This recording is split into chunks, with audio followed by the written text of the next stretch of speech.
was to cast StarCraft. We are here bright and early. We have just passed the 1 a.m. mark, and I couldn't be more excited to do game number 2. Looks like that sound is just blowing your ears out. Don't worry, guys. I've dropped it in half because we are about to go into the second game between these two tip-top, insane, awesome, badass, Ricka pros, as we are in the second to last series of the night. Spawning in the bottom left corner, hailing from Canada, from Team It's Gosu, it is Ostoji. And up in the top right corner, from Team StarTale, it is going to be Bomber. Now, Bomber did manage to take a nice win in game number 1 by not ever attacking under any circumstance, ever. He literally didn't. Someone said, "When's your timing push?" And he said, "No, I don't do that, man. I take bases, I build orbitals, and you know what's cool about Ravens? That it's hard to get a lot of them. So I'm going to do that." And then what he did is went Battle Cruiser.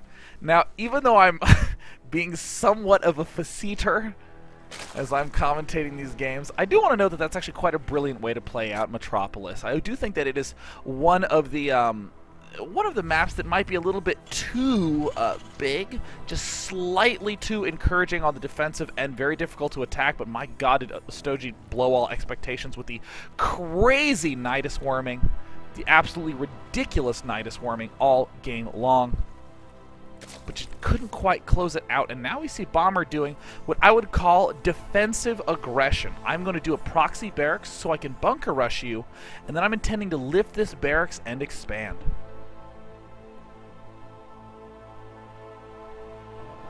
So, of course, in the chat, if you would like Bomber to win, please type Bomber. If you'd like Ostoji to win, please type Ostoji. Because right now, Bomber is up 1-0 in his group after taking down MC. Still has to go through Ostoji and Huck. But if he goes through all 3 of them, he will get first. If he starts to fall, we might end up seeing Huck or, yeah, actually pretty much only Huck. Again, managed to make it out of the group at this point. Huck or Bomber or MC. It's a 3-way tie between those 2 players, I think. I'm not going to try to think. Let's just talk about this game. Already we're seeing nice placement of that bunker. Already getting a little bit difficult for those drones to get at the proper angle. And really what Bomber wants is for Ostoji to pull off a few too many drones. But Ostoji actually does not give a damn. He just has 2 drones. And now he has the 4 Lings building. Is no doubt going to go into the double queen production. And with this 1 Marine out, ooh, this is such a good position for Ostoji. Nibble, go home. Almost nothing lost. One of the calmest responses. And Bomber, the defensive aggression, going directly into the factory-based play, getting the double refinery play up. Now, Ostoji does have a pretty significant amount of useless Lings, theoretically, but they can delay this expansion by a smidge, by a skosh. Bomber does have that single Marine out. Will be joined by Marine Dos and perhaps Marine Tres and Cuatro. And then they can each get a string instrument and play on the Titanic as it sinks to the bottom of the ocean. Oh, very nice lift up right there by Bomber, being able to successfully deflect this style of aggression. We also see there's another command center coming down, because if Bomber doesn't like going 1 command center extra and then straight into Hellion, he will indeed be going for the 3 command center. I mean, this is really just Bomber's trademark play, 3 base play every single time. We saw him do it last game, but it's not just 3 base macro non-stop.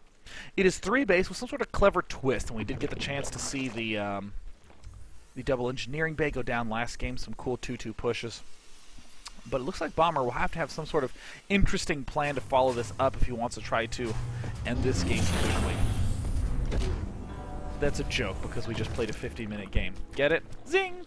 So now we have Ostoji taking his 2 extractors. On Ostoji's side of the court, we did see him go for a pretty early 3rd hatchery last game. He does like those big macro situations. These Zerglings are just kind of dead weight for a little bit of time. And now it looks like Bomber, whoa, this is quite unlike him. Almost always going for the very fast Hellions to space control. He might very well just go into straight Marine tank boom. Just do the big push right at the start. Is he going to be getting some sort of upgrade? We don't see that there's stim being started yet. Still unsure as to what's going to be coming out of this barracks. There's the stim. There's the siege tech. Next barracks coming up. And there's Ostoji with the very fast third command center. Uh-oh. Uh-oh.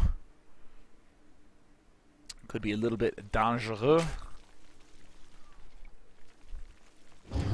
Now we do see 3 barracks play. This is kind of interesting. This is something that Empire Cost does quite a bit.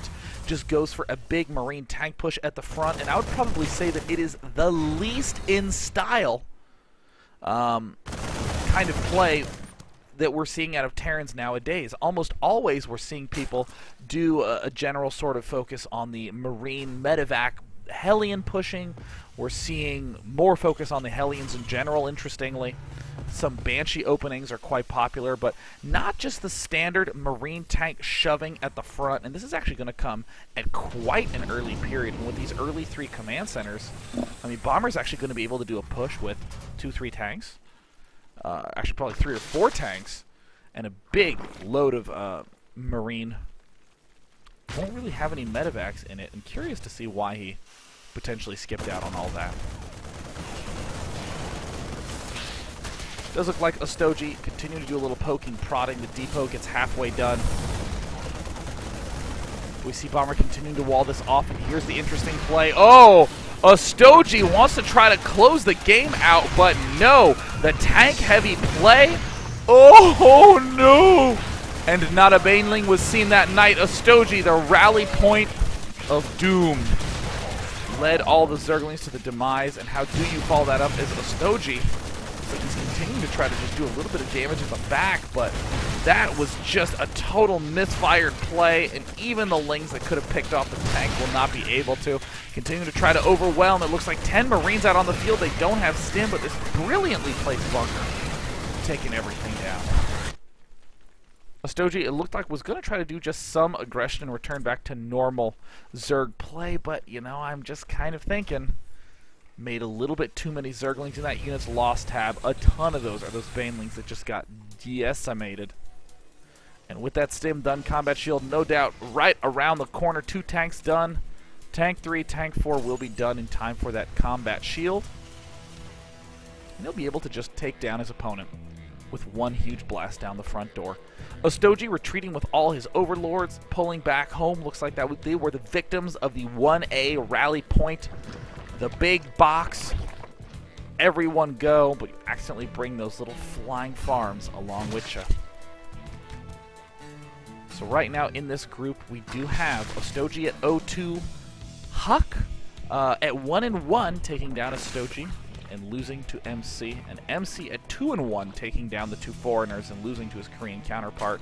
And it looks like Bomber might be able to seal the deal and send Ostoji down to 0-3. There are those 4 tanks, 34 Marines. Holy crap, this is coming at a weird time. At around 12 minutes, you just don't see a lot of pushes that happen then. And it looks like Bomber is not relenting. There are no starports here. And there he is expanding into the center. There's not a starport. None. 0 starports. He's going to have to be very careful with how he stims. Did he wait for tank 5? Oh, he did. He wants a high 5 of tanks. A big metal slap in the face. And he might even backhand with it afterwards. Just to prove a point that this is going to be very difficult to deal with. Even though this is a little bit of a weaker expansion. 6 mineral patches. Needs to be able to have lots of aggression start to finish. And here's Bomber with just a big damn push at the front, going for this backdoor expansion. Looks like the Baneling nest does not have speed yet. Ostoji gonna try to hit it from all sides. A small stim from Bomber, that set of units at the front, but not stimming with all of them. The third base almost certainly going to go down unless Ostoji can time this perfectly, and the answer is no, he cannot. A few seconds too late, and Bomber, a little bit of control too good, eliminates the attack with ease and is continuing to step forward. Astoji low on bases against a 3-base Bomber, the worst nightmare for Zerg, picking off Banelings with Marines without even stutter stepping. The tank stutter step, and there, ladies and gentlemen, you have it. Bomber takes the series 2-0 in a little over an hour. So we are going to be hopping back on over into game number 1 of Bomber versus MC. If Bomber versus Huck. If Huck manages to take the win, there will be that 3-way tie. If Bomber takes the win, he's going to be advancing in first with MC in second. And the big question on everyone's mind is whether Huck has managed to unslump himself for this upcoming match. So whatever you do, don't go anywhere. We're setting up the next match right after this.